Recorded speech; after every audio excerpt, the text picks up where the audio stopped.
다음 이슈로 넘어가 보겠습니다. 오늘 오전에 조국 전 법무부 장관이 검찰에 비공개로 출석했습니다. 어떤 상황인지 먼저 취재기자 통해서 알아보겠습니다. 중계차 연결합니다. 임명찬 기자.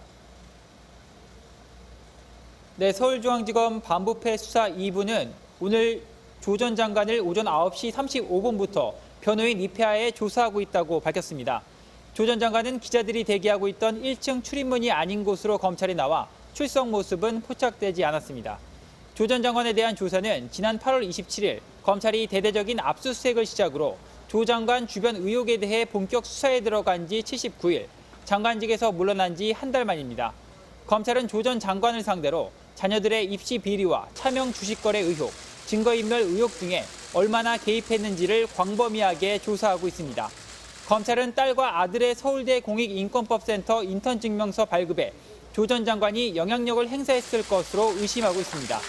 또 조 전 장관이 민정수석 재직 당시 부인 정경심 교수에게 수천만 원을 이체한 것과 관련해 정 교수의 차명 주식 거래를 미리 알고 했던 것인지가 핵심 수사 대상입니다.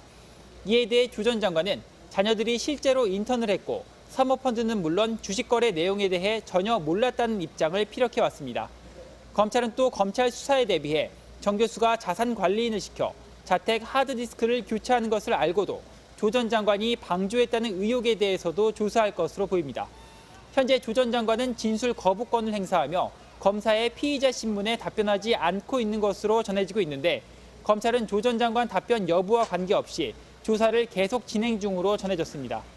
조 전 장관을 상대로 조사해야 할 내용이 적지 않은 만큼 검찰 조사는 오늘 한 차례로 끝나지 않을 것이란 관측이 우세한 가운데 검찰은 조 전 장관에 대한 조사를 마치는 대로 구속영장 청구 여부 등을 결정할 방침입니다. 지금까지 서울중앙지검에서 MBC 뉴스 임명찬입니다. 사실 어저께 변호인단에서 이 조 전 장관이 오늘 아니면 내일 나갈 거다 이렇게 얘기를 했는데 그래서 이제 기자들이 앞에서 진을 치고 있었는데 오늘 결국 보이진 않았군요. 비공개 소환이었어요. 네, 그렇습니다. 아마 기자들께서 방배도 자택 앞에도 진을 치고 출발하는 모습이 있지 않을까 기다리고 있었던 것 같습니다. 네. 그런데 방배동 자택에서 출발하지 않았기 때문에 아마 어제부터 다른 지역에 있다가 오늘 검찰청으로 나간 것이 아닌가 생각이 듭니다. 그렇겠군요. 예, 그래서 장관을 퇴직한 지 한 달 만이고요. 압수수색이 8월 27일 이루어졌으니까 79일 만에 정말 피의자 신분으로 처음 조사를 받게 되었는데요. 상당히 결과론적이긴 하지만 인권 보장을 위해서 공보 준칙을 바꾼 거, 설령 공적 인물에 해당된다고 하더라도 포토 라인에 관한 제도를 없앤 것에 어쨌든 전면 금지가 돼 있어요. 전면 금지가 됐었죠. 그런데 어쨌든 결과론적으로는 처음 첫 1호 수혜자라고 하는 이런 또 오명 아닌 오명을 쓴 것이 아닌가 저는 그런 생각을 해보는데요. 어쨌든 간에 오늘 9시 35분부터 변호인을 동석해서 질의응답을 받고 있는 것 같습니다. 본인에 관한 소명보다는 지금 자막에 아까 잠깐 나온 것처럼 진술 거부권을 이제 적극적으로 행사하는 것 같은데 지금 적어도 정 교수의 4가지 혐의 플러스 알파에 관해서 과연 어떤 식으로 소명을 할지 또 검찰은 현재 100페이지 이상의 질문 항목을 마련해 놓았다고 하고 있기 때문에 과연 어떤 식으로 또 1회에 걸칠지 아니면 수회에 걸쳐서 조사 이루어질지 주목을 해야 할 부분이라고 생각됩니다. 네. 지금 검찰이 정영규 교수 공소장에 이름은 11차례인가 나옵니다. 그죠? 근데 공범 관계로 적시를 하지 않았습니다. 근데 조사 내용은 거기 보면 대충 조 장관한테 뭘 물어볼 건지는 좀 예상은 할 수 있을 것 같습니다. 네, 크게 4가지 정도로 보이는데요. 하나는 이 부인의 차명 투자 사실을 얼마나 잘 알고 있었느냐, 어느 정도 개입했느냐 이걸 것이고요. 두 번째는 딸이 이제 부산대 의전원 시절에 노환중 교수로부터 받은 1,200만 원 장학금을 받게 된 경위에 대해서 묻게 될 것이고, 그다음에 세 번째는 이 공익인권법센터에서 발급된 딸의 인턴 증명서, 그 부분의 발급 경위와 그다음에 또 웅동학원 비리에 대해서도 어느 정도는 조사가 이루어지지 않을까 생각됩니다. 교수님 보시기에는 조 전 장관 수사 제일 핵심 하나만 꼽으라면 어떤 걸 꼽으시겠습니까? 결국 이제 이 범죄의 특징을 요약하게 되면 와이칼라 범죄다라고 요약할 수가 있습니다. 화이트 칼라. 네, 바꿔 얘기하면 이제 지구에 있는 자가 신분을 활용하거나 직권을 활용해서 또 맞는 믿음 자체를 배신한 이런 형태가 핵심인 것 같은데 네. 결국 그것을 유혹할 수 있는 범죄 제목은 뇌물죄 또는 직권남용죄가 되지 않을까 생각되는 거죠. 검찰도 그런 그림을 그리고 있는 것 같고요. 결국은 이제 전 조 장관의 계좌로부터 정경심 교수에게 5천만 원 상당히 WFM의 차명 구입을 네. 하기 위해서 갔는데 이 사실을 분명히 알고 있었던 것인지 몰랐던 것인지. 네. 네. 그 알고 있었다고 한다면 무엇 때문에 약 2억 원 상당을 헐값으로 이 부인이 구입을 하게 됐느냐, 혹시 직무 대가성과 포괄적 뇌물성이 있지 않느냐, 이 부분이 이제 중요한 그 쟁점인 것 같고요.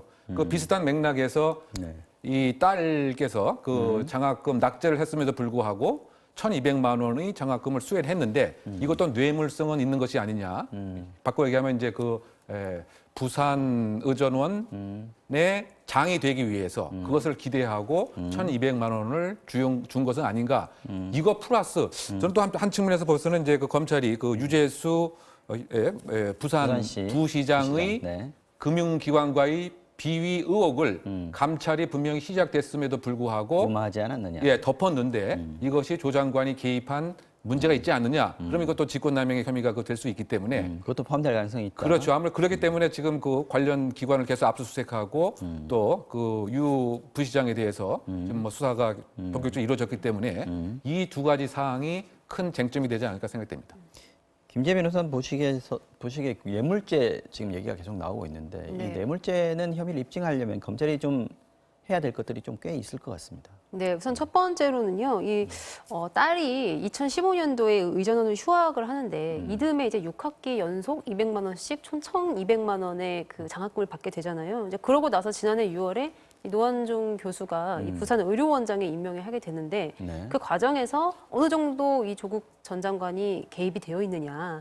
이 부분을 한번 따져서 만약에 어떤 대가 관계가 인정된다고 한다면 뇌물죄로 의율할 가능성도 있다라는 것이죠. 그다음에 또 하나는 그 정경심 교수가 WFM 주식을 굉장히 싸게 구입을 해요. 네. 그래서 주당 한 5천 원 정도의 12만 주를 취득했는데 네. 그 사고 나서 바로 다음 달에 주당 7,200원이 됩니다. 이제 그러면 2억 얼마 넘게 예, 그렇죠. 부당 이득을 얻었다. 이게 지금 검찰이 보고 있는 거죠. 그렇기 때문에 이제 검찰은 이렇게 싸게 주식을 제공하게 된 것 자체가 정경심 교수의 뒤에 있는 조 전 장관에게 어떤 뇌물을 바칠 의도로 이렇게 한 것이 아니냐 지금 이렇게 보고 있는 것 같습니다. 네. 지금 아까 검찰 리포트 중계차에서도 들으셨습니다만은 지금 이번 한 번으로 끝날 것 같지 않다. 오늘 한 차례로 끝날 것 같지 않다.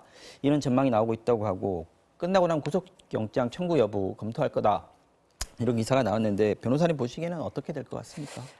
일단은 너무나 사안이 많기 때문에 한 번의 수사로는 족하지 않을 것 같다라는 그런 생각은 듭니다. 추가로 그런데 부를 가능성이 높다. 예. 일단은. 그다음에 구속 여부는 네. 아까 말했던 뇌물죄 부분과 그다음에 또 한 가지 그 WFM 주식을 살 때 그 이체한 그 금액의 사용 용도에 대해서 알고 있었느냐에 의해 갈려질 것 같아요. 근데 단순히 그냥 이체를 했다라는 것만으로는 사실 알고 있었다는 것에 대한 입증이 충분하지는 않아 보이고요. 이 부분에 대한 어떤 수사기관이 적극적으로 조 전 장관의 그 알고 있었는지 여부에 대한 입증을 해낸다면 저는 구속 수사의 가능성도 있기는 하다. 하지만 이제 그 부분에 대해서 얼마큼 잘 소명을 하고 또 수사기관이 어떤 증거를 갖고 있느냐에 따라 달라질 것으로 보입니다. 알겠습니다. 자, 지금까지 김지혜 변호사, 이웅혁 교수님과 함께 오늘 이슈 말씀 나눠봤습니다. 고맙습니다.